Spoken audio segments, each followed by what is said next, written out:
Aquí estamos de regreso en El Despertador. El tema haitiano bastante candente. Hoy va el canciller al Consejo de Seguridad nuevamente con este tema como bandera. Durante el fin de semana también hubo bastante controversia con lo de el congresista Marco Rubio, que ha dicho de que el gobierno de Joe Biden ha presionado a República Dominicana para que acepte 3 millones de haitianos en el país a modo de refugiados.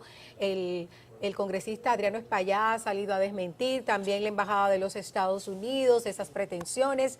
Y también desde los Estados Unidos va a salir unos 9.8 mil millones de dólares con ayuda para distintos países, entre esos países está Haití. Se ha hablado de muchos miles de millones de dólares para Haití en ayuda, sin embargo, el país parece estancado en el tiempo, la situación sigue igual.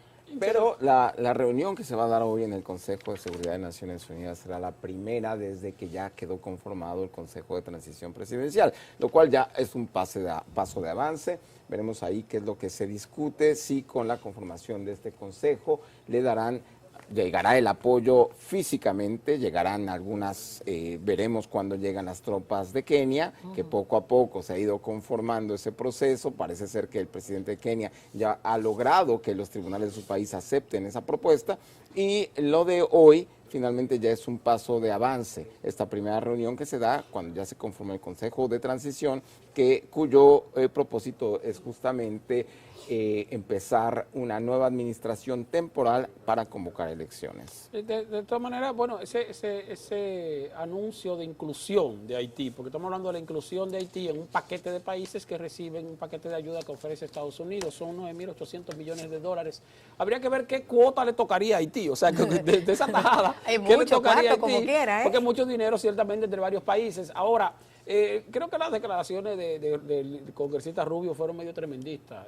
Eso de decir que Estados Unidos quiere que nosotros acojamos 3 millones, 3 millones, como que demasiado. Ellos también están en elecciones. Como que mucho exactamente, están en campaña. O sea, entonces inmediatamente la embajada americana aquí en República Dominicana pues hizo la debida aclaración, dijo, no, pero ¿cómo va a ser? O sea, no hay forma de que Estados Unidos haga una propuesta de esa naturaleza. Bien pudiera proponer tal vez indirectamente a República Dominicana que acoja a algunos ciudadanos haitianos, pero 3 millones, señores, es el 15% de la población haitiana, eso es una locura. Claro. O sea, eso no ha tiene quedado sentido. demostrado nunca que la Casa Blanca, bueno, el presidente lo dijo en una de sus ruedas de prensa semanales, la Casa Blanca como tal, el presidente Biden nunca le ha solicitado que aquí se acojan refugiados. Sí dijo que otros funcionarios han, digamos, sondeado la posibilidad, pero como tú dices, está tremendista, absurdo.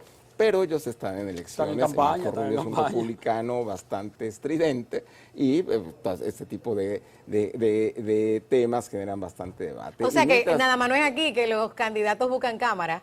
No, por supuesto que no. En cualquier rincón del mundo, cuando están en campaña, se hacen visibles a como dé lugar. Si no, miren, pero señores, ¿y qué pasó con Iván Lorenzo a propósito de este tema?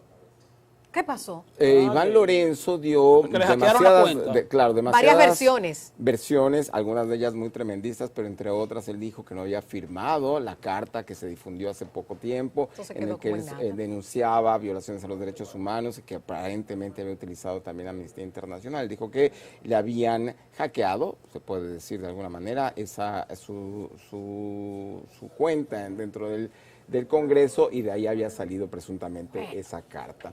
Pero por otro lado, acá en el país, y que esto es grave, es realmente grave, el incremento de los hechos delictivos y sobre todo de la violencia vinculada a la delincuencia. Pese a que cada lunes las autoridades nos dicen en las ruedas de prensa de seguridad que los índices de violencia se están reduciendo y los índices de homicidios también, estamos en alrededor de 10 por cada 100.000 habitantes, lo cual es relativamente bajo para la media latinoamericana. Sin embargo, lo que vemos es una delincuencia muy violenta. Por ejemplo, lo que ocurrió en el barrio 27 de febrero, aunque tengo dudas si el barrio es el correcto, porque ahí confluyen varios barrios. Esto fue en la avenida Padre Castellanos, esquina Albert Thomas. En un picapollo un hombre fue acribillado por la espalda. Todos vimos las imágenes, aquí en el CIN las pudimos apreciar, y lo que esto desata también es el temor de la población que vive en esos barrios, en el Espaillat, Luperón. Que siempre han sido calientes. Claro, 27 de febrero, porque